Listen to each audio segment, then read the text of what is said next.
Shalom. I am Benaiah Ben Israel, and I would like to welcome you to the African Israelite Justice Foundation. Roughly 9 months ago, the world witnessed the unprecedented persecution of Kyrie Irving. For it was then that African Israelites around the world, and in particular here in the States, realized that there was no organization to plead our cause, to voice our concerns, or to point out the hypocrisy and the injustice by those who themselves owe Black folks an apology and a paycheck. Well, no more. We are happy to announce a birth, born out of adversity, roughly 9 months in the making, an organization which will fight for the rights of Israel, the African Israelite Justice Foundation, a nonprofit organization dedicated to protecting African Israelites from all forms of injustice. Our mission is to advocate for the rights afforded to all citizens, such as freedom of speech, freedom of religion, freedom of press, freedom of assembly, and the right to petition the government. We seek to protect these rights without being condemned, persecuted, punished, or bullied. We will also strive to protect African Israelites against bullying, harassment, Hebrewophobia, racist attacks, defamation of character, financial attacks, and hate crimes. We pledge to serve our community with dignity and excellence to the best of our ability. And we won't rest until every single African Israelite is protected. So join us. Visit us today online at IsraeliteJustice.org and show your support and share your stories of injustice with us, where we will collect them, investigate them, and Most High willing, through judicial and legislative means, and the power of the Most High Yah, prosecute them. And with that, thank you for your time and your support. And remember, it is time for Israel's voice to be heard. Shalom.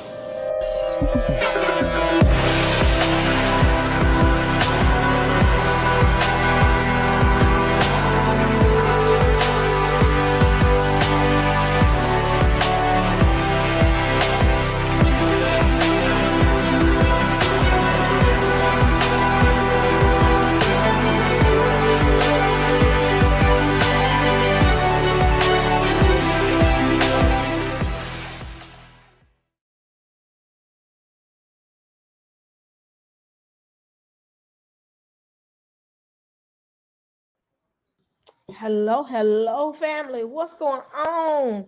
Come on, y'all. Like, share, subscribe. I know it's late. Wake up. Y'all not sleep. Quit playing. Y'all know y'all up for this. We finna have a good conversation. Come on now, y'all. Y'all got time. Come on. Thanks. Wake up. We finna have a good conversation. Let me give me some juice or something so I can get my energy level up.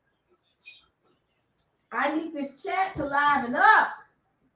Give me a little something, some little juice. Just juice, saints. Just juice. Actually, some lemonade I got. Give me a little lemonade. And we're finna talk it out. So share. So I want to talk about Ibrahim Traore. I think I'm saying his last name correctly, y'all. Y'all know I'm country. The president of Burkina Faso. I think I'm saying it wrong. We gonna get it right, saints. I've been practicing it all day and still messed it up. Burkina Faso, the president. It's a little piece of, it's some land, small little piece of land over by Niger. He's the president. I think it's just that area. I don't know why I thought he was the president of Niger, but I think it's just the Burkina Faso area.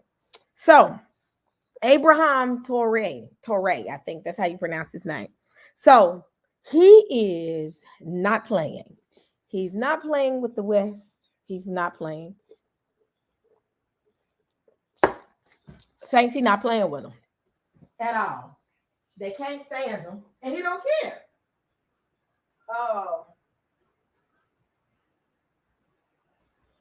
He's sick of the West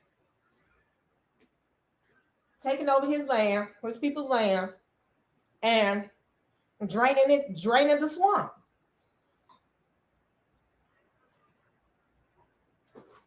At any time you go against the West, they demonize you and make you seem like you're the devil and you're evil. Things have changed. People ain't like that no more. People ain't falling for it. People looking into things. They not falling for the foolishness. You can't tell me somebody evil when you are evil yourself. So folks asking questions about what's going on in that region. One has something to do with uranium? And the large amount of it for you to be able to get to it, to be able to, and I'm talking and I'm eating, y'all, so I'm sorry. But the access to that particular natural resource is the very thing that fuels the nuclear bombs, power plants, all that. So they want it, but he ain't finna let them have it for free. And France thought they could get over on us. Y'all know the story. I'm gonna go ahead and give y'all a little backstory. I'm gonna go ahead and play it. So I'm gonna start with, who is he? I already got my video queued up. Hold on. Play this little video while I finish this little bit of food I mean. So hold on.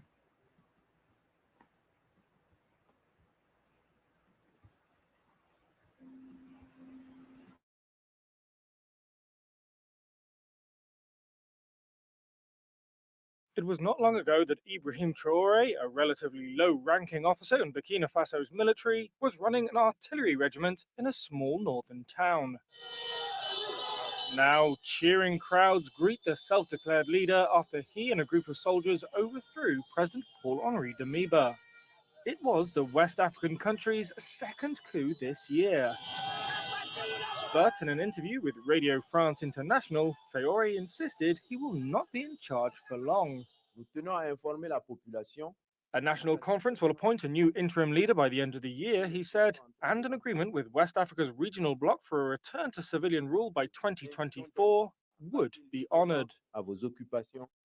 Still, an early picture of what Traore's junta intends to do with its time in power has emerged.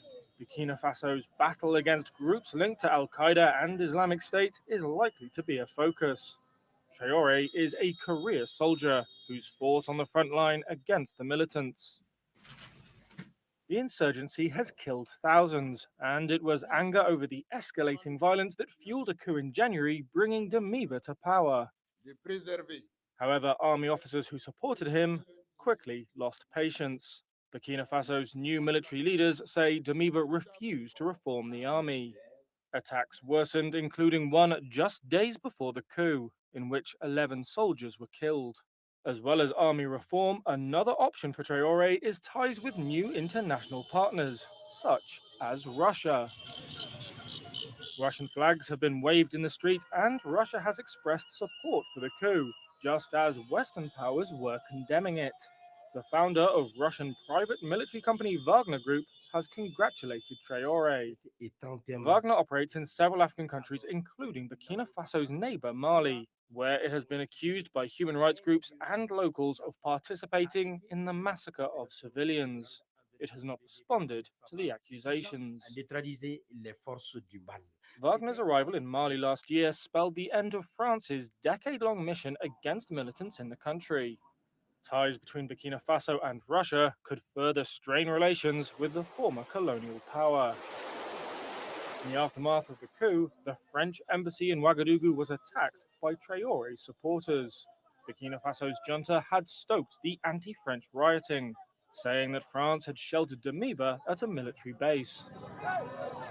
France denied this. Traore, now on a crash course in diplomacy, downplayed the link between Damiba and France and called an end to the protests. But about ties to Russia, he was vague.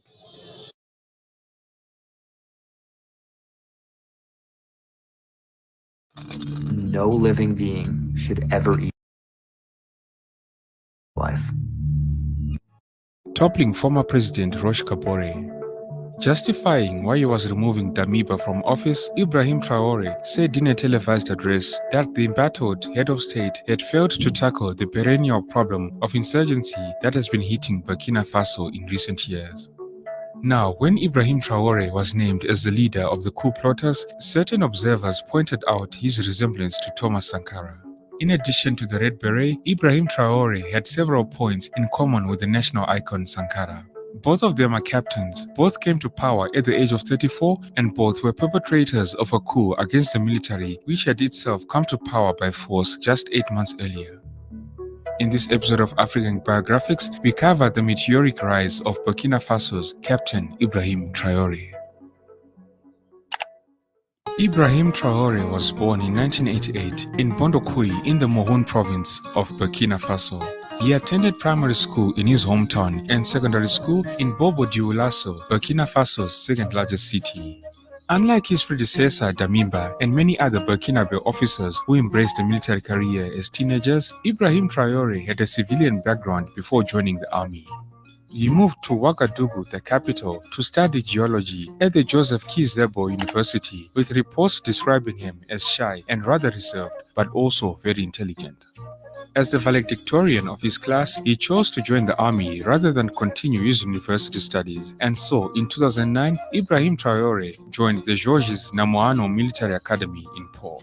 This academy is a second-tier institution compared to the prestigious Kadiogo Military Academy, of which Thomas Sankara and the former President Damiba are alumni. Upon his graduation in 2012, Ibrahim Traore joined the artillery regiment of Kaya, and 2 years later, he was promoted to lieutenant. Ibrahim Traore quickly impressed his superiors and was sent for anti-aircraft training in Morocco.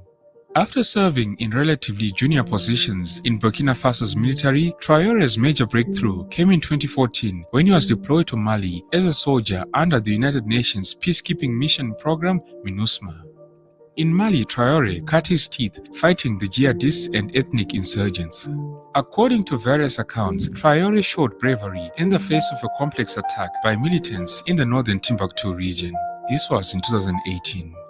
The following year, he participated in a military operation codenamed Operation Otapuano in Burkina Faso's restive east for 7 months. Despite being touted as a major success, this operation resulted in only temporary withdrawal by militants from the region and a corresponding increase in attacks elsewhere in the country. Ibrahim Traore also served in a detachment of Makoye in the northern Sahel region at the so-called three-border zone of Mali, Burkina Faso and Niger, on the front lines against jihadist groups, and took part in several operations there. People who knew Traore at the time said that he exhibited leadership attributes including being willful, courageous, and close to his men. Ibrahim Traore was promoted to the rank of captain in 2020. Around the same time, however, he was among the young and destitute officers who couldn't help observing their superiors' inability to contain the jihadist threat in the field. Traore and his fellow officers were stuck between a rock and a hard place. One source recounted an incident that occurred in 2020 when the town of Basalogo in central Burkina Faso was on the verge of falling to jihadists. The highway into Basalogo was believed to have been mined, so Traore led his men on a commando trek across the countryside, arriving in time to free the town.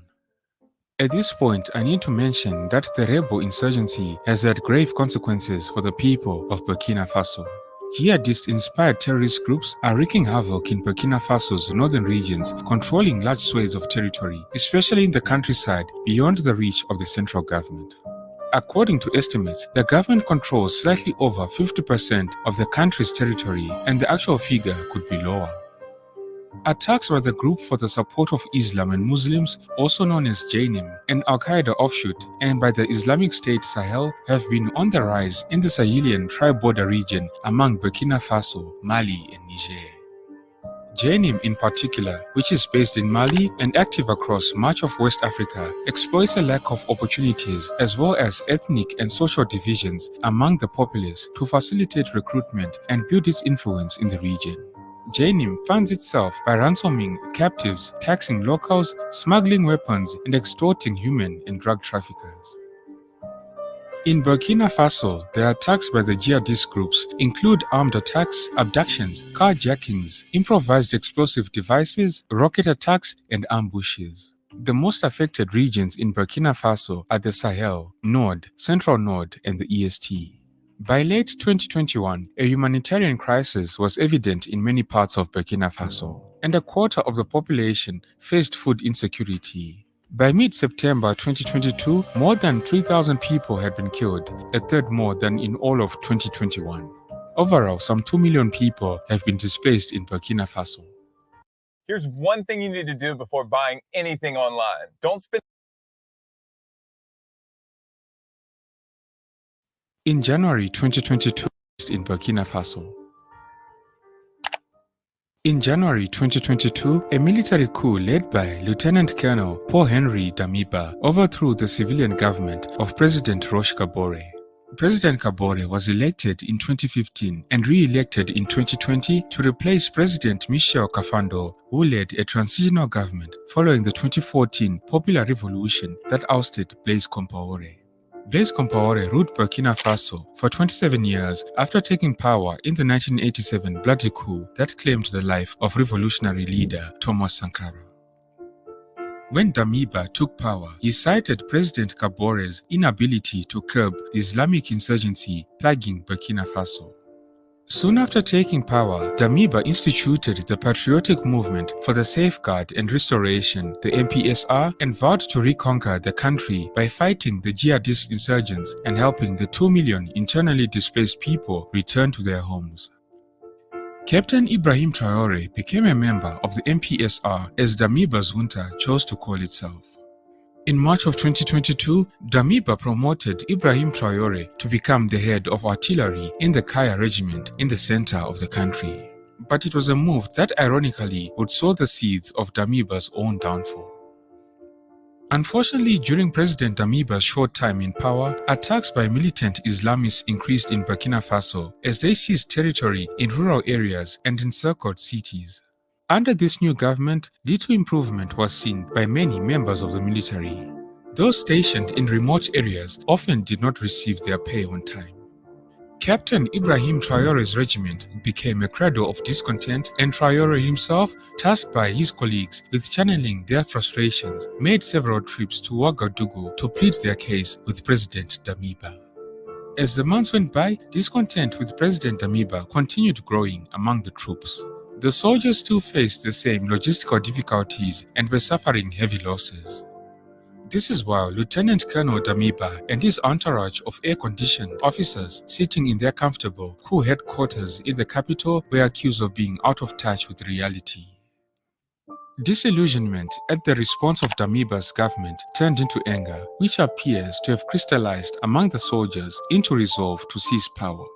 Like the January push, the trigger was an attack on 26 September 2022 by jihadist forces on a 150-truck convoy loaded with food headed for Djibo, one of the main cities in the war-torn north. This city of 60,000 people had been under siege by terror groups for about 18 months. This attack on the convoy, which was claimed by an Al-Qaeda-linked group, killed 37 people, including 27 soldiers. In the army ranks, the frustration was palpable, especially among the youngest members. This defeat of the army was pinned on Damiba. A week earlier, he had mobilized a 70-strong delegation to attend the United Nations Summit in New York. There, President Damiba argued that his government was making some progress in the fight against terrorism, and he also asked for support from the international community.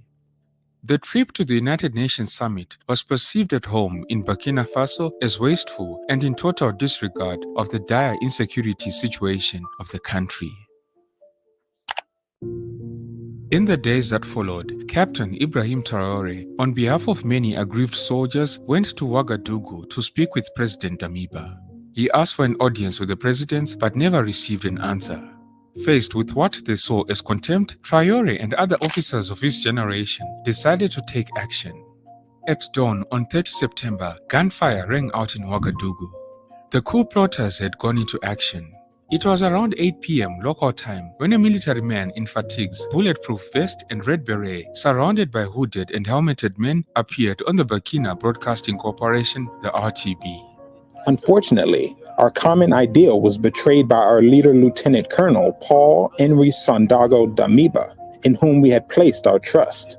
Indeed, the deterioration of the security situation which justified our action has been relegated to the background in favor of unfortunate political adventures, far from liberating the occupied territories. This man announced that Captain Ibrahim Traore was taking over as head of the patriotic movement for safeguard and restoration, thereby overthrowing Lieutenant Colonel Paul Henry Damiba. Conscious of our historical responsibility, the Patriotic Movement for Safeguard and Restoration hereby commits all fighting forces to refocus on security and the restoration of the integrity of our territory.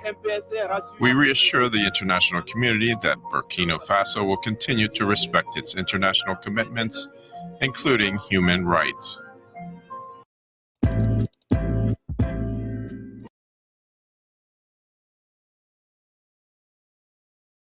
Traore's junta also made clear its aims to diversify Burkina Faso's international partnerships in the fight against jihadism. As this particular coup unfolded, over the next 48 hours, Captain Ibrahim Traore and his men showed that they were not afraid of the heat and that they would not hesitate to play with fire. On 1 October, with their coup d'etat seemingly going off the rails, Traore and his officers went on national television to accuse Damiba of having taken refuge in the French military base of Camboinsin to prepare a counter-offensive. In a Burkina Faso, white-hot with anti-French sentiment, this announcement was a bombshell. Although the French government denied it, thousands of demonstrators took to the streets of Ouagadougou and Bobo-Dioulasso to attack the French embassy and the French Institute. So now, what initially started as a coup d'etat by soldiers turned into a popular insurrection to save the country from an alleged plot supported by France. During the night, several army corps, including the Air Force and some special forces, switched to Captain Ibrahim Traore's camp. The next morning, the case was heard and Damiba was forced to resign. At just 34 years old, Captain Ibrahim Traore was installed as transitional president of Burkina Faso. In the Red Beret, Captain Ibrahim Traore, Burkina Faso's new junta leader and self-appointed president. Thousands gathered in the capital at what seemed like a victory parade after Friday's coup. For the ousted Paul-Henri Damiba, grabbing power in the capital Ouagadougou proved easier than fighting armed groups in the north of the country, where soldiers face setbacks at the hands of armed groups linked to ISIL and Al-Qaeda. Ever since Ibrahim Traore took hold of power, tensions have been running high with France, whose colonial rule of Burkina Faso extended from 1896 to 1960. Following the coup d'etat, hundreds demonstrated in Ouagadougou demanding the end of the French military presence, strongly contested in West and Sahelian Africa. In January 2023, Burkina Faso gave France 1 month to withdraw its troops as it ended a military accord that allowed French troops to fight insurgents on its territory, citing a wish for Burkina Faso to defend itself. The following month, in February 2023, the two countries, France and Burkina Faso, officially marked the end of French military operations in the West African nation after a flag-lowering ceremony at the French Special Forces camp. All of this fueled speculation that Burkina Faso would deepen security ties with Russia, like neighboring Mali, where Russian Wagner mercenaries were operating. In August of 2023, Ibrahim Traore held talks with a Russian delegation that included discussions on possible military cooperation. This was a follow-up to talks between Traore and Russian President Vladimir Putin at the Russia-Africa Summit that was held in St. Petersburg in July of the same year. While his fellow African presidents were dressed in their characteristic, custom-tailored expensive suits, Ibrahim Traore showed up in military combat clothing, complete with a red beret and tactical gloves. This has since become his trademark. Ibrahim Traore's speech during the aforementioned Russia-Africa Summit earned him plaudits, with some people calling him Sankara incarnate. The following is an extract from his speech. The problem is seeing African heads of state who bring nothing to people who are struggling singing the same song as the imperialists who call us militia. As a result, they end up referring to us as people who do not respect human rights. We, African heads of state, must stop acting like marionettes who dance each time the imperialists pull our strings. In his speech, Traore blasted African presidents who are happy to receive freebies. The extract from the speech continues, and I quote, "Yesterday, President Vladimir Putin announced that free grain would be shipped to Africa. This is pleasing, and we say thank you for this. However, this is also a message to our African heads of state. At the next forum, we must not come here without having ensured the self-sufficiency of the food supply of our people. We must learn from the experience of those who have succeeded in achieving this." Don't be shy to subscribe if you haven't done so already, and don't forget to like and share the video if you enjoyed it. Thank you all for tuning in. This has been Tatenda for African Biographics. Until next time. Okay, it's time for me to talk a little bit. I wanted to play those two videos because I wanted to give you the backstory of Ibrahim Traore.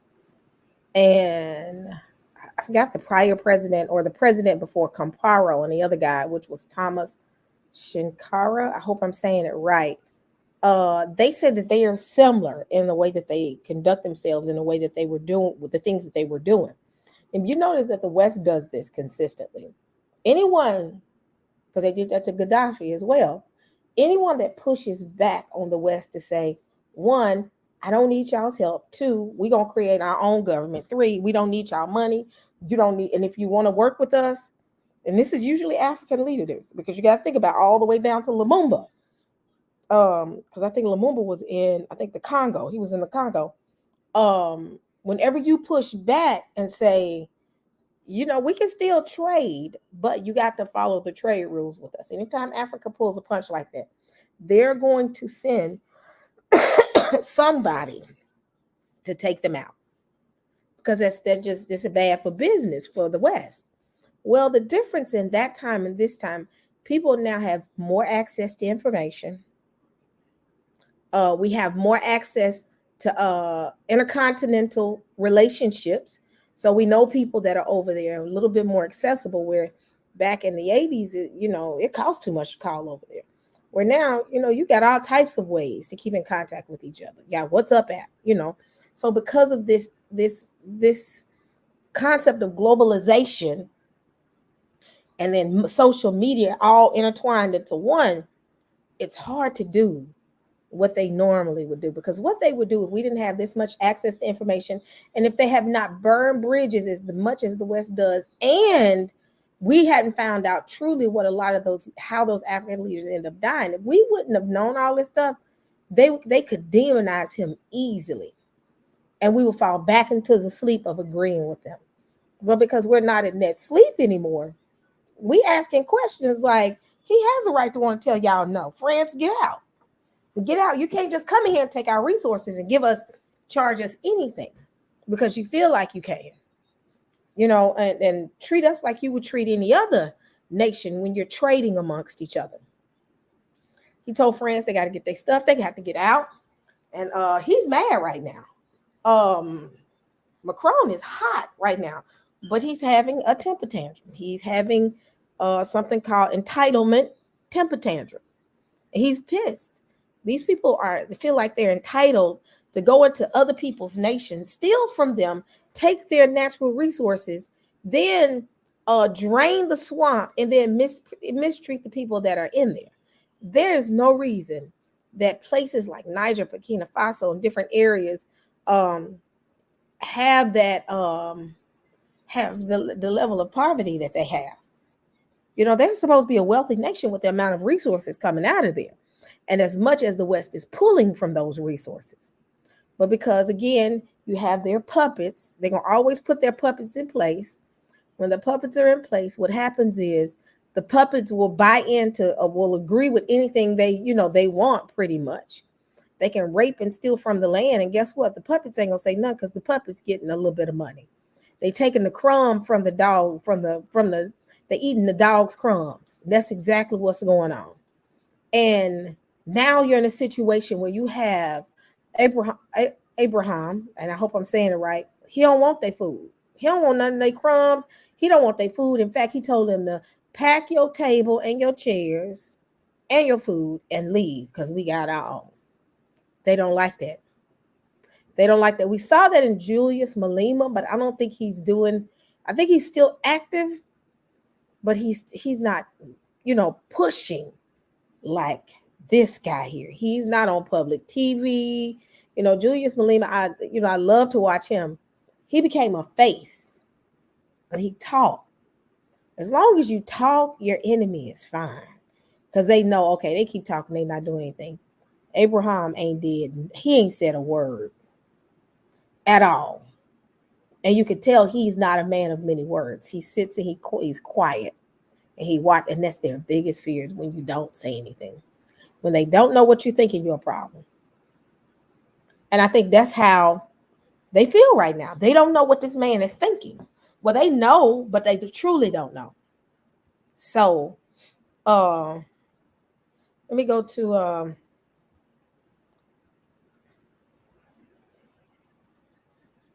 my next video. So, right now, the West is pissed off at him. The West is real pissed off at him.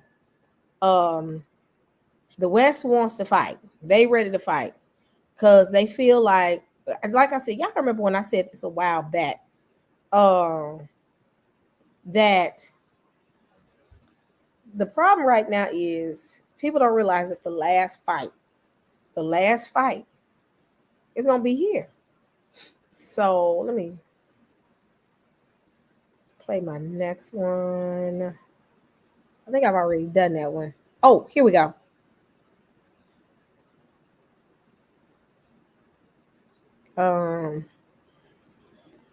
I'm gonna play them in this order. Oh, this is kind of long. I don't know if I'm gonna play this one because it's kind of long. Hold on, this is 20 minutes long. But it's good. It's a good one. I may play this one another day. I'm gonna go straight to the point. This one is 20 some odd minutes long.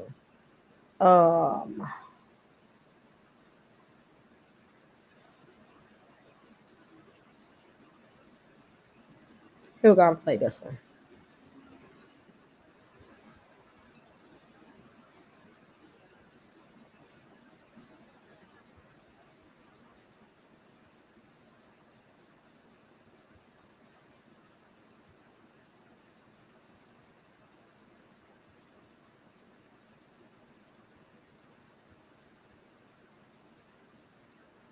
An African leader engaging in an armed deal with North Korea, forging ties with Putin and Russia.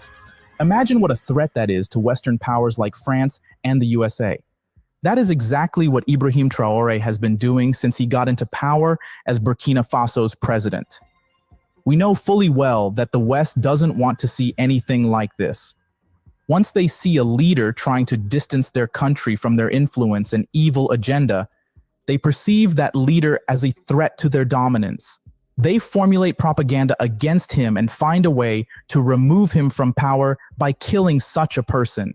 It happened to Patrice Lumumba of DR Congo, Saddam Hussein of Iraq, Muammar Gaddafi of Libya, and the hero of Burkina Faso, Thomas Sankara. Ibrahim Traore has taken after the steps of Sankara where he left off, and he is even doing things that make him more of a threat compared to his predecessor, Sankara. What are the things he is doing that are making people concerned that he might be a target of a plot by the West? Let's find out. Traore is strategically implementing the vision of his predecessor, Thomas Sankara.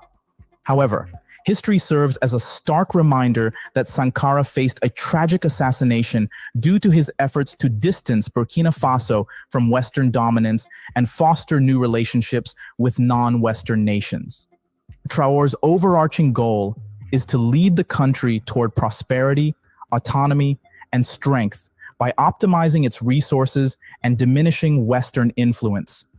The concerns arise from Traore's intentions to restrict Western access to the nation's natural resources at a higher cost, drawing parallels to Sankara's fate. Through these measures, Traore challenges the status quo, firmly asserting Burkina Faso's sovereignty. Going beyond Sankara's plans, Traore boldly confronts the West by forming alliances with nations considered adversaries by Western powers. This audacious approach has positioned Traore as a daring and fearless leader in Africa. His strategy, marked by ingenuity and effectiveness, avoids a direct challenge to Western powers without support. Instead, Traore aligns himself with powerful allies, rendering him not only untouchable, but also sending a clear message that Burkina Faso will engage with countries irrespective of Western opinions. During the 2023 UN General Assembly, Burkina Faso's Minister of State, Basolma Bazier, declared, Burkina Faso will enter into sovereign partnerships with whomever it chooses and buy its defense assets from whomever it chooses. Whether a country is called Russia, Iran, Turkey, Azerbaijan, Cuba, Nicaragua, or North Korea, Burkina Faso will freely buy and sell its products there without any intermediary, let alone authorization from anyone else. A source of concern for Western powers is the recent development involving a Russian delegation led by Russia's Deputy Defense Minister Yunus Bek Yevkurov, engaging with President Traore in August. The Burkina Faso presidency confirmed the talks, which centered on potential military cooperation. This meeting followed discussions between Traore and Russian President Vladimir Putin at the Russia-Africa Summit in St. Petersburg in July. The focus of the talks was on military collaboration, including the training of Burkinabe officer cadets and officers at various levels, including pilots, in Russia. While it remains uncertain whether Russian military trainers will be dispatched to Burkina Faso, this collaboration signifies a shift away from the influence that France once exerted through training the country's soldiers. These unfolding events have stirred discomfort among Western powers, prompting them to explore options to either replace or potentially remove Traore, echoing the fates of leaders like Thomas Sankara. The West perceives Traore's actions as a threat, and his engagement with Russia has heightened tensions. Burkina Faso is currently in a state of unease, with Western powers closely monitoring the country's actions and alliances. Traore's administration has encountered substantial challenges since assuming office, particularly in addressing a surge in jihadist attacks. These difficulties underscore the imperative for Burkina Faso to forge new partnerships and seek support from nations such as Russia. The situation in Burkina Faso remains intricate, shaped by security threats and geopolitical complexities. In response, Traore has turned to Russia for assistance in obtaining weapons and attack helicopters, with the latest military talks aiming to establish new economic and military agreements to bolster Burkina Faso's fight against terrorism. The goal of these discussions is to find solutions for Burkina Faso's security and development, concurrently fortifying the mutually beneficial alliance with Russia. The nature of these talks suggests potential covert agreements prioritizing a win-win strategy for both nations, sidelining Western powers. Traore's recognition of Russia as Burkina Faso's strategic partner sends a resolute message that the country is committed to engaging with Russia, irrespective of initial calls to denounce Russia due to its involvement in the Ukraine conflict. Before we continue, if you find this video engaging, please show your support by liking, sharing, and subscribing to our channel. With that said, let's proceed. Burkina Faso's ties with Moscow have flourished amidst growing anti-French sentiments in Western Africa. In February, Burkina Faso expelled French troops and terminated an agreement granting France authority to combat armed groups in the country since 2013. Traore asserts that the French army's departure does not mark the end of France as an ally. Instead, Burkina Faso seeks new forms of cooperation and strategic alliances, with Russia emerging as one such ally. Burkina Faso's direct alignment with Russia signifies a challenge to the West, sending a clear message that the country prioritizes allies based on the benefits they offer rather than solely considering their stance towards the West. Western powers, including France, the UK, and the USA, traditionally expect nations to perceive their adversaries as shared foes. Over time, Western powers have emphasized the importance of aligning with like-minded nations, as seen in alliances like NATO. This perspective is rooted in the historical legacies of colonialism, fostering a belief in presenting a united front against common challenges. The West anticipates solidarity against shared adversaries, aligning with foreign policy goals prioritizing security. However, this expectation poses challenges for countries seeking independent policies. Burkina Faso's efforts to diversify alliances are perceived as inconsistent with the West's agenda. Yet Traore appears undeterred by these concerns. President Traore's recent statements shed light on Burkina Faso's new approach to international relations. Traditionally influenced heavily by France, limiting its ability to establish close ties with non-Western countries, Traore is now focusing on engaging with multiple nations instead of aligning with a single faction. He expressed satisfaction with the collaboration with Russia and emphasized the country's readiness to work with all nations. While this approach is welcomed by some, it has triggered concerns among Western nations about Russia's increasing influence in the Sahel and neighboring regions. France's withdrawal of troops from Mali last year, coupled with Burkina Faso's cooperation with the Russian military contractor Wagner Group, has further heightened unease among Western countries regarding African nations engaging with Russia. Despite potential disapproval from the West, Traore remains steadfast in pursuing what he deems best for Burkina Faso. In a move that underlines this commitment, Burkina Faso's military leaders have entered into an agreement with Russia to construct a nuclear power plant. A released state statement announced, The government of Burkina Faso has signed a memorandum of understanding for the construction of a nuclear power plant intended to cover the energy needs of the population. The agreement was formalized during the Russian Energy Week in Moscow, with Burkina Faso's energy minister Simon Pierre Boussim in attendance. The statement highlighted that this move fulfilled President Traore's expressed wish, conveyed during the meeting with Russian President Vladimir Putin at the Russia-Africa Summit in July. Russia's state atomic energy agency, Rosatom, emphasized that this memorandum marked the first document in the field of peaceful atomic energy use between Russia and Burkina Faso.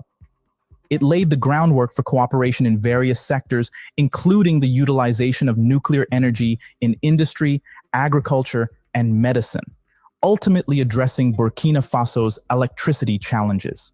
As of the end of 2020, just under 23% of Burkina Faso's population had access to electricity, according to the African Development Bank.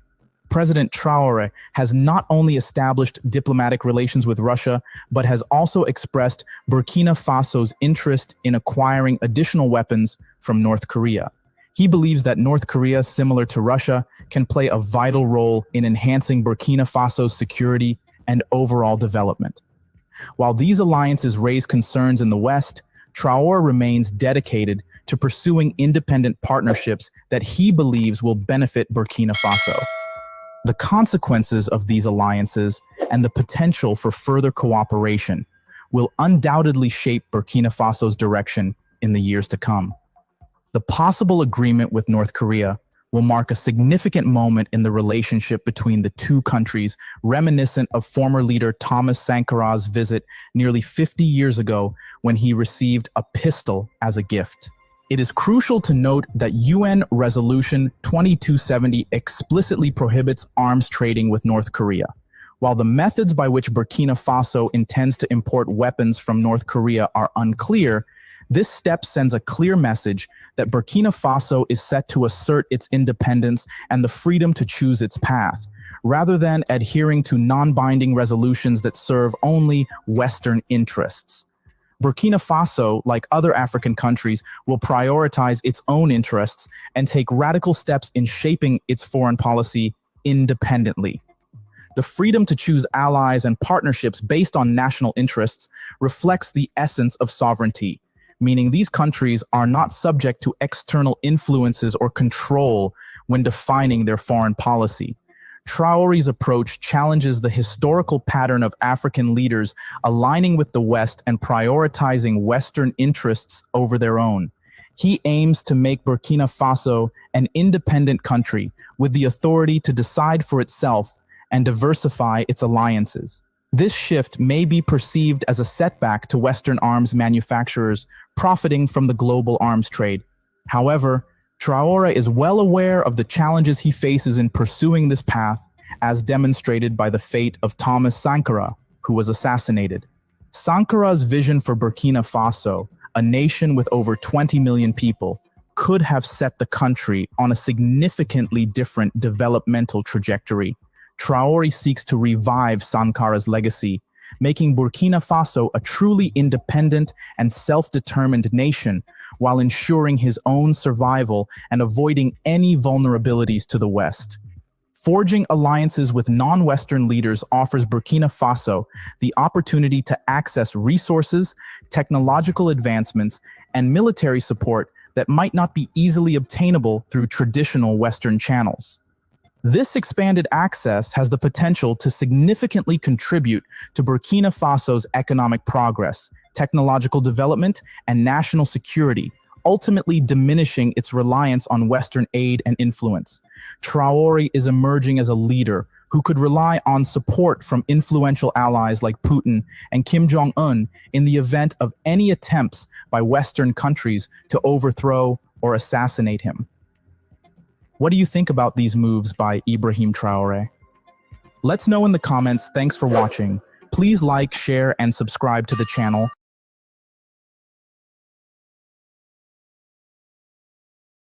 Let's be real.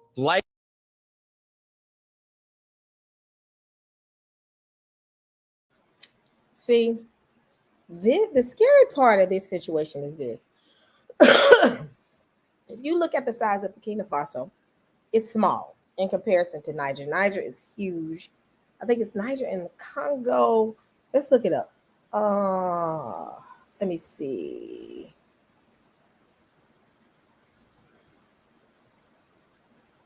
Look at it on the map.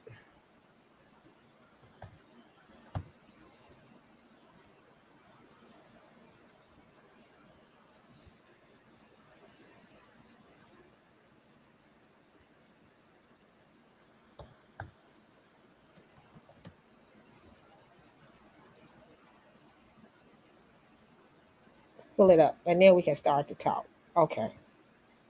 Let me close. Can I close? Okay.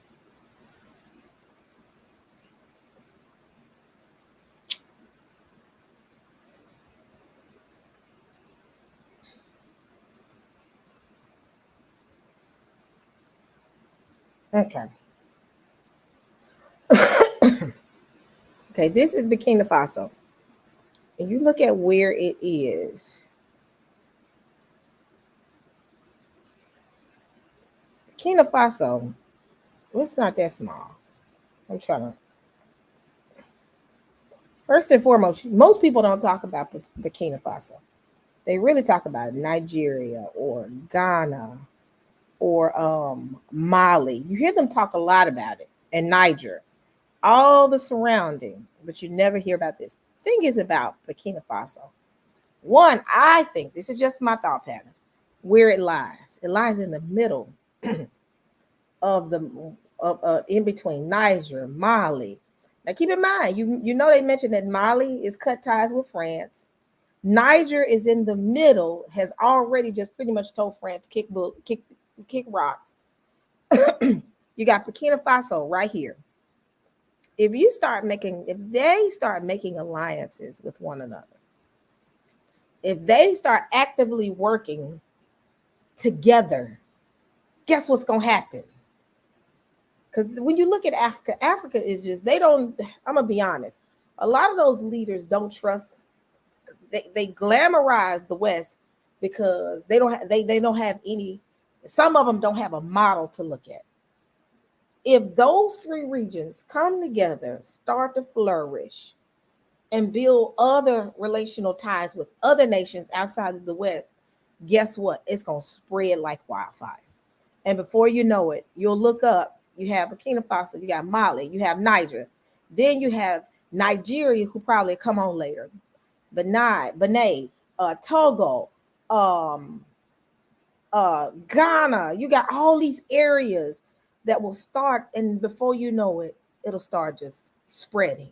And before you know it, all of this would end up falling in line with that's their biggest fear, is unification.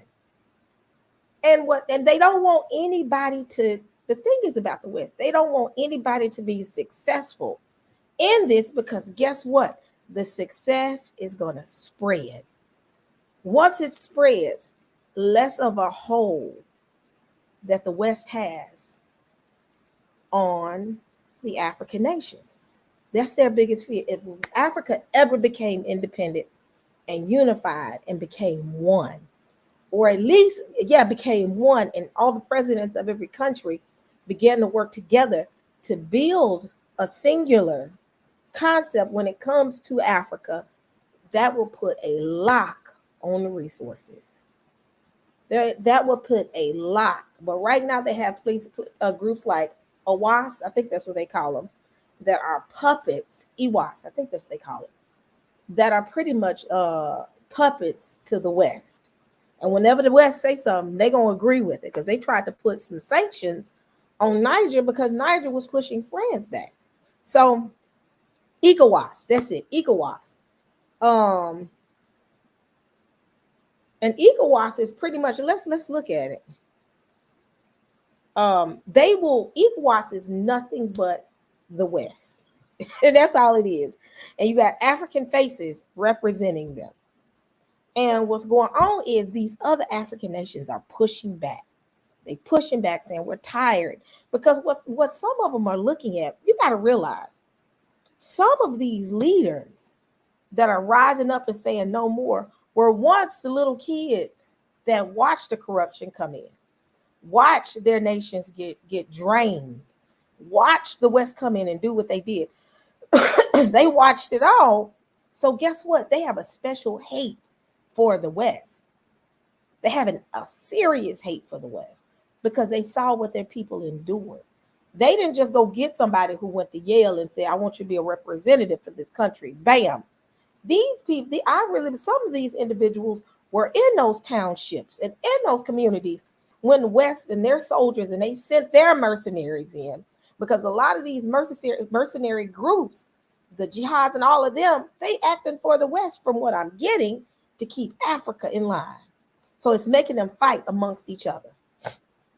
And it's making them fight amongst them. And guess what happens? Y'all too busy fighting while the West is just stealing y'all stuff out the back door.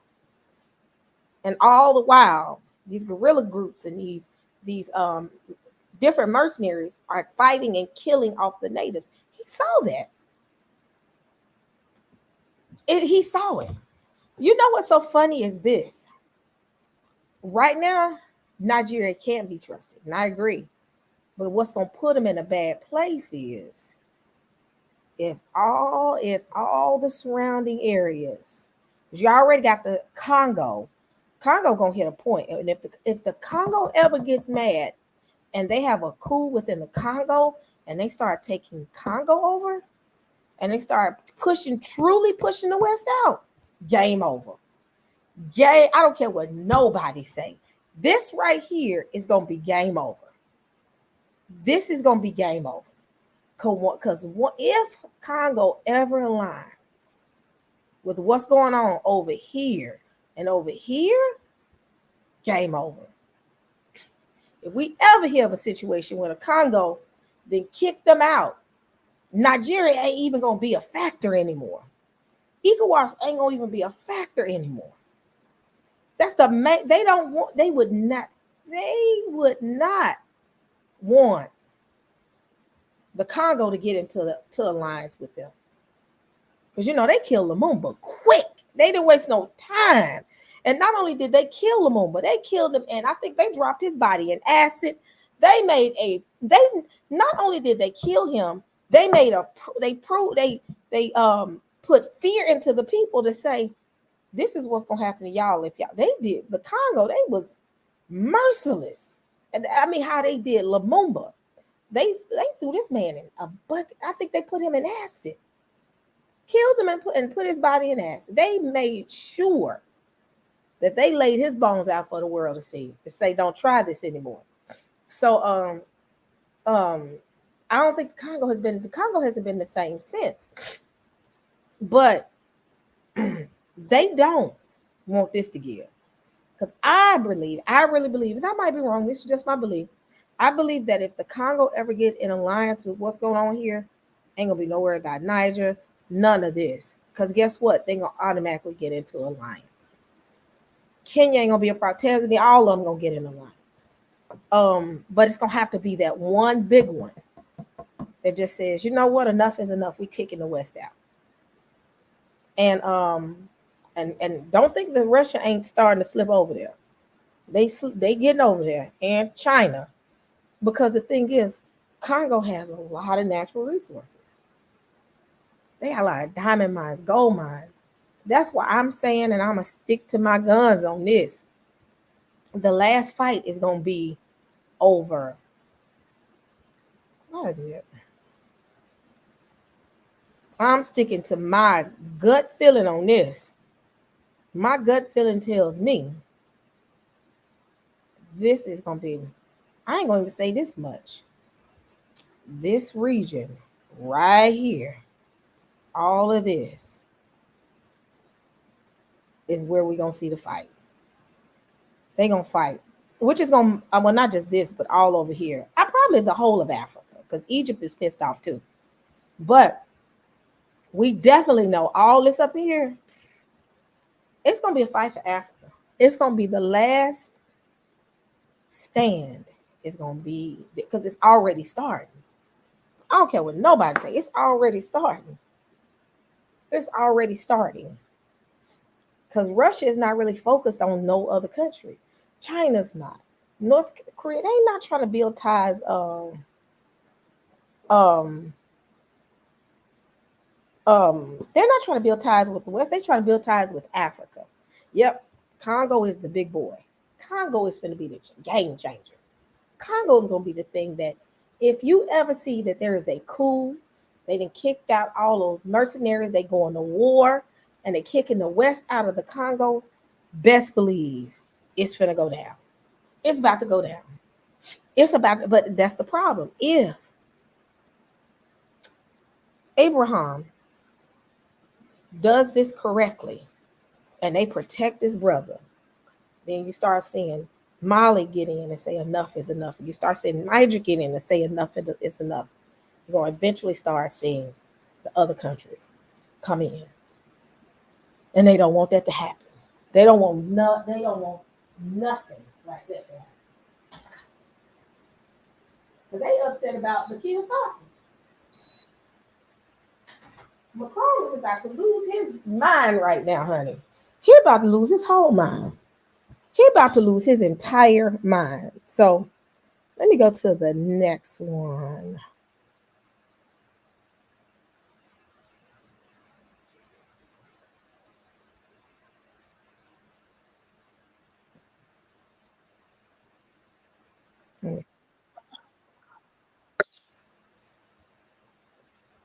Hold on.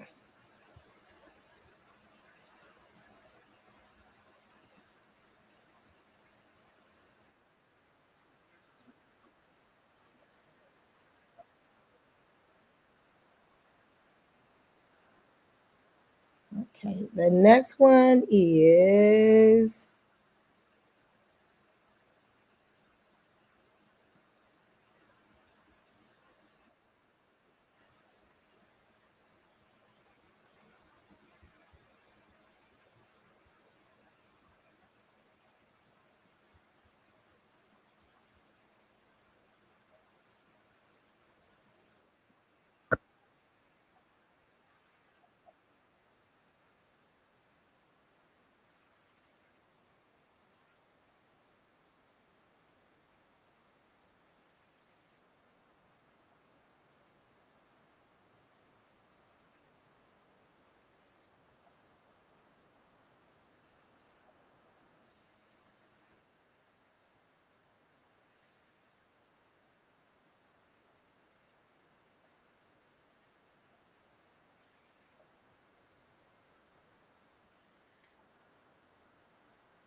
hold on, y'all.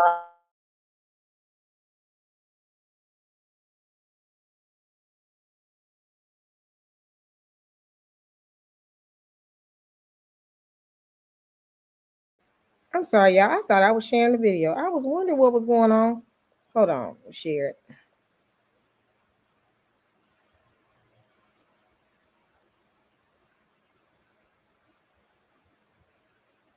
Captain Ibrahim Traore of Burkina Faso is proving that the fight against terrorism in Africa can be successful. In recent weeks, there have been numerous airstrikes targeting various terrorist groups. Captain Traore is determined to continue with land operations to eradicate all insurgent groups, particularly in the border area with Mali, which is known for its high level of terrorist activities. The goal is to bring an end to these groups and restore peace in the region. In a speech, he said, "Together we are approaching a new turning point." The biggest part of the problem with Africa is one of the leaders in those groups that he's fighting against. So let's say he begins to make his constant move. He gets rid of that one group, mercenary group, and he goes into another country, help them get rid of. If they keep doing that, that's taking the West out, because a lot of those groups are funded by the West. So you pulling those groups out, the world already knows they pretty much funded by the West. So you can't put the wool over our eyes like you used to. But hey, Tadazzle, welcome, peace and blessings. But if he keeps doing what he's doing, he's taking the West hand out of their pockets. He's constantly snatched, so they don't like it. So I'm gonna continue on. It's time for everyone to hang on, because those who cannot, those who will not be committed, those who will not be convinced, they will fall, and we won't stop them. In his determined effort to reclaim occupied territories in Burkina Faso, Captain Ibrahim Traore has taken significant steps. He recently appointed officials to visit neighboring countries, including Ghana, Togo, Benin, Ivory Coast, and Mali. Their mission is to inform the displaced people of Burkina Faso that the time to return and resettle in their homes is approaching. A recent report highlights a significant achievement by the Burkina Faso military. On November 8th, after a fierce resistance, the military forced terrorists to retreat from an advanced post in their base. The terrorists fled towards the north, seeking shelter under trees to treat their wounded men. Responding swiftly, the Burkina Faso Military Air Force launched an aerial attack on the terrorists on the same day. During the operation, the Air Force fighters identified another group of terrorists a few kilometers away and targeted their position. Over the past few months, under the leadership of Captain Ibrahim Traore, the Burkina Faso military has successfully neutralized several terrorist formations. At Chewy, the holiday savings never end. Buy 2 and get the 3rd free on thousands.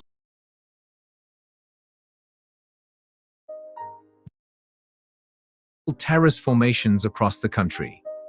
These operations have resulted in the capture of weapons, ammunition, and motorcycles.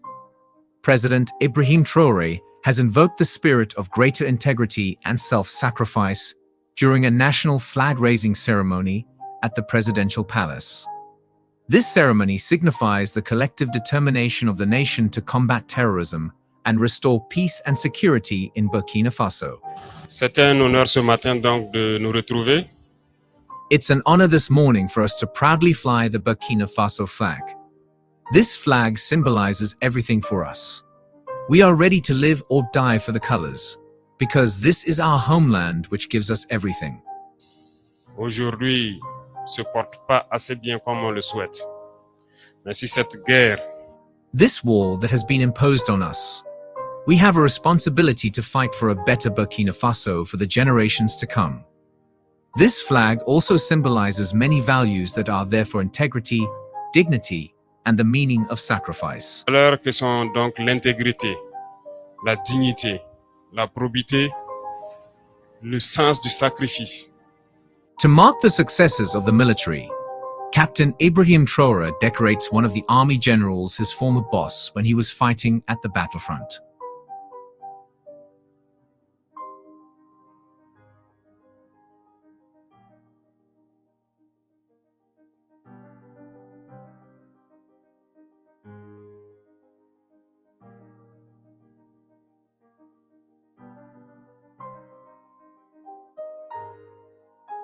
Général de brigade Kassoum Koulibaly, je vous remets les insignes de votre grade. Ibrahim Traore is well known for his social initiatives and compassionate assistance towards the most vulnerable members of society in Burkina Faso. His philosophy revolves around the principle of solidarity, emphasizing that without unity among the people, no endeavor can succeed. As leaders of the nation, cela fait plus d'un an. We have been fighting together for over a year, and now we are approaching a new turning point. It is crucial for everyone to hold on and remain committed. Those who are not dedicated or convinced will fall, and we won't stop them. This morning, as everyone woke up and went about their daily routines, it is important to remember that we can live our lives peacefully because others are at the forefront, sacrificing their own lives and fortunes for us. Who are we not to acknowledge their efforts? Even if we cannot physically be there with them, we can pray for their strength and success. Let us pray for our fighters. Ibrahim Traore went further to say, When I talk about a new turning point, it means we will no longer allow our country to be taken over by libertinage. It is time for us to open our eyes and be aware of the challenges we face. A nation cannot be built on indiscipline or disorder. The false ideas and influences of imperialism have hindered our progress, but we must overcome them. I urge you to embrace the values I have mentioned, especially those of situational intelligence. As employees at the presidency, you should serve as models for others to follow. Alors je vous invite à prendre en compte les valeurs que j'ai citées tout à l'heure. Burkina Faso is filled with talented individuals, geniuses, and people with great ideas. Everyone should contribute their ideas to bring about positive change and move our country forward. Ceux qui ont des choses à proposer ou ceux qui entendront à travers leurs échanges en ville. This morning, it is evident that a significant majority of what is on our table is imported, and we need to address this. Recordings just got better.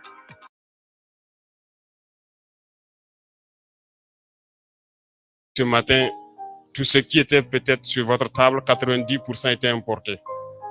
Sinon 100% pour certains. Ibrahim firmly believes that the united people of Burkina Faso can navigate through the current crisis and create a prosperous future. He concluded by saying, "We must think about our economy and put an end to the circumstances that hinder our progress. A new battle must begin, and I invite all of you to work diligently with a sense of responsibility while upholding our values. Mistakes may have been made by violating certain rules, but it is time for us to lead by example. Those of you working at the top serve as role models, and whenever you see our flag, remember our values and what we need to do to make our children proud. Success to all of you in the upcoming battles. Let us pray for our fighters who are on the ground, and may God bring peace to our beloved country, Burkina Faso." Nous devons arrêter tout ça. Donc une nouvelle bataille doit s'enclencher. C'est vous inviter au travail dans le don de soi, en ayant toujours ces valeurs en tête. Des erreurs ont peut-être été commises en enfreignant à certaines règles, mais il est temps de montrer l'exemple. Il est temps de montrer l'exemple. Il est temps que vous qui travaillez ici au sommet, vous soyez des modèles. Et à chaque fois que vous montez ces couleurs, à chaque fois que vous voyez les couleurs, pensez à tout ce que nous avons comme valeur et ce que nous devons léguer à nos enfants.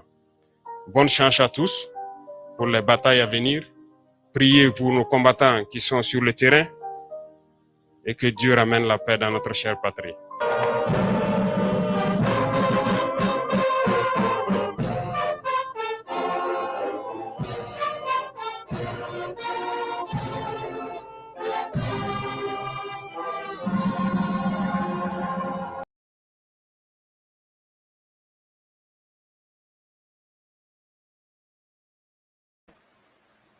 Y'all, this is gonna be interesting.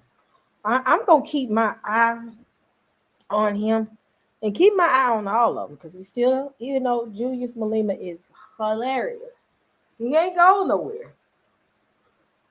You got other leaders that are just watching, and the thing is, when you watch somebody, the biggest fear is, are we gonna be successful? If one becomes successful, guess what? Another one is going to be on board. Then after that one gets successful, two more are going to hop on board. And before you know it, it becomes, and what's going on is you have Russia and you have China, and then you have, what do you call it? I think they call it, what's the group, Gardner group that's working and teaching the military. So it's a lot going on right now. It's a lot going on, and I've never felt like the West was concerned like I feel now. The West feels it now. They feel it now because, one, the accessibility of information. So you can't manipulate the media and don't think that people are not going to go and look stuff up and figure out what's really going on. They looking behind the veil to see what's really behind there, who's really pulling the strings, who's the wizard. And because they're doing that, the media does not have the CNNs and the MSNBCs and the Fox News don't have as much power anymore. And they saw that with the war over with Israel and Palestine. or Gaza. So they see that media doesn't control the narrative anymore because the narrative, because the media, and that's their biggest fear. Because one thing they always had the media to spin it. They're great spin doctors. And because they don't have those spin doctors, or the spin doctors don't have that much power anymore because of access of social media. And I still say that TikTok is their concern because they can put some controls, but not enough control. Because information is still getting out there. You gotta, look through them, find the good, and it's some good out there with the bad. But that's why they want to we gotta close down TikTok, because TikTok is a problem. TikTok can't be regulated. They're spreading false information. Well, at the same time, y'all saying that, we still trying to figure out what Bush was going over there fighting for when he said he could not find weapons of mass destruction. Y'all don't want to talk about that. Don't want to talk about that. So because of now people are not, all the mess that the West has done, people are tired. And people can tell what's going on. People got access to information. Like I said, CNN doesn't have as much power as CNN used to have. CNN would give you what they wanted you to see. But people with TikTok probably live over there or live in those nations and got phones, and guess what? They can record it and go live at any point in time on TikTok. Not so much Facebook and not so much YouTube. But TikTok, they can go live. And guess what happens? The world can see in a matter of seconds. Because it takes one person to get a hold of one video. 10 people going to get a hold to it. Then 100 people going to get it. Thousands of people. And then next thing you know, thousands upon thousands who didn't see it, they can go back and see the replays. Or either clip it and somebody makes replays. Oh, man, it's hard now. They can't control it. They can't control the narrative. And it gets... They can't take it because they used to control it. They can't control the narrative. So guess what? They can do whatever they want to do. The other part of this concern is the fact I think that's the main part. They just don't have that power anymore to control it. They don't. And the biggest fear is they cannot go over there and do what they normally do and spin it and make them look like the bad guy. The world sees it. The world is like, y'all been cutting up, not to mention what's going on in Gaza. So off the rip, the West is already they on thin ice right now. And people are just saying, wait a minute, y'all have lied to our parents, our grandparents, and some of our parents. And guess what? We're tired of the lies. We're tired of y'all telling us y'all gonna do this. We're tired of y'all saying that country is a problem and this, and we find out you're the problem. So because the world is tired, they just can't do it anymore. And right now, for them, this is the worst time ever for a leader to rise up, especially over there. Because they don't have that pull like they used to. And I think they feeling it now. They used to have that power and that pull and the control of the newspapers and the control of the media on, as far as news channels. They used to have that pull. So pulling off a war for them was easy. They just throw a couple of things on CNN the whole while. You don't know what's really going on behind the scenes. Now people know. Now people know. And people are just like, enough is enough. Y'all just killed and pillaged everybody. Y'all taking over things that ain't y'all's. I mean, it's a lot right now. So we shall see. We shall see. I am we're an hour and 15 minutes into it. I'm gonna do this weekend, I'm gonna do the longer video I just saw. And I really want us to delve into this because I see that while they're doing that, who's to say what's going on now? We're tired. Here, we want reparations.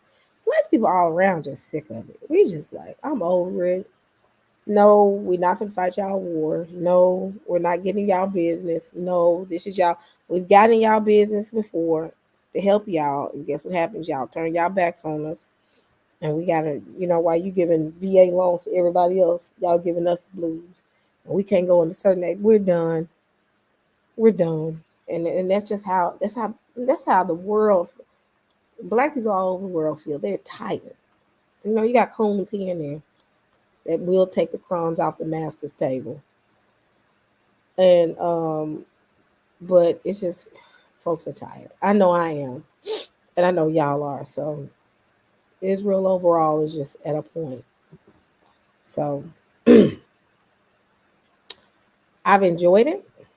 I am sleepy. Y'all pray for me because I just got sleepy all of a sudden, and it just hit me like a ton of bricks. I'm gonna go to bed, and we're gonna finish this conversation. Thank God tomorrow's Friday, so I'll probably do some Friday night, but I'm thankful that it's Friday. The weekend is here. Sabbath, day of rest is coming. So I'll talk about this a little bit more. I was thinking about doing one of my early Saturday morning things I used to do. Every time I do it, I end up losing my whole Saturday. But I do like it. I like doing those. So we're going to come back around and have that conversation. But I am going to bed. I am so tired. It just hit me. But we're going to finish talking about this. So family, thank y'all so much for joining me tonight. Do some more research on him. And I'm not saying take him as, what we got to be careful is because of a great leader popping up. We don't want to get too wrapped up because our true leader that's coming to save us is Hamashiach. We got to be careful with that, family.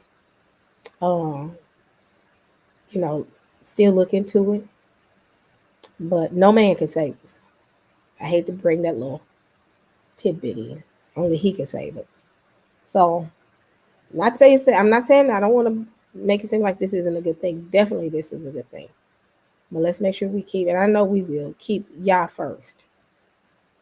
But keep a close eye on him. I'm going to bed. Thank y'all so much for joining me. I'll see y'all this weekend. All right, family. Have a good one.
Hey, y'all, I said I was getting ready to cut out, but I just ran across something where there's some other stuff going on where he's bringing in he's interacting with other African nations.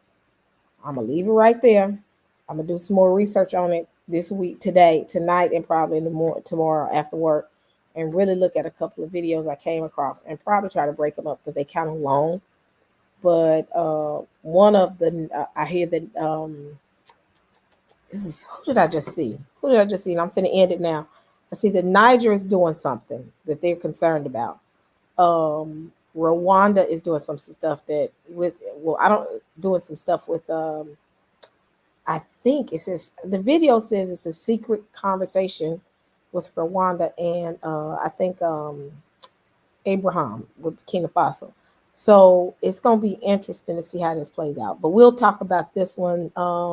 It says that Ibrahim surprising move to Rwanda, a secret war agenda. I'm gonna look into that. Y'all watch it too as well, and then we'll come together and we'll talk about it. This is gonna be interesting. So I'm gonna try my best, y'all. I'm gonna try my best tomorrow to do a video on this because I want to talk about it. So it's about to go down, though, family. Well, y'all have a good night. Love y'all. Y'all have an amazing Friday, and I will see y'all on tomorrow. Good night.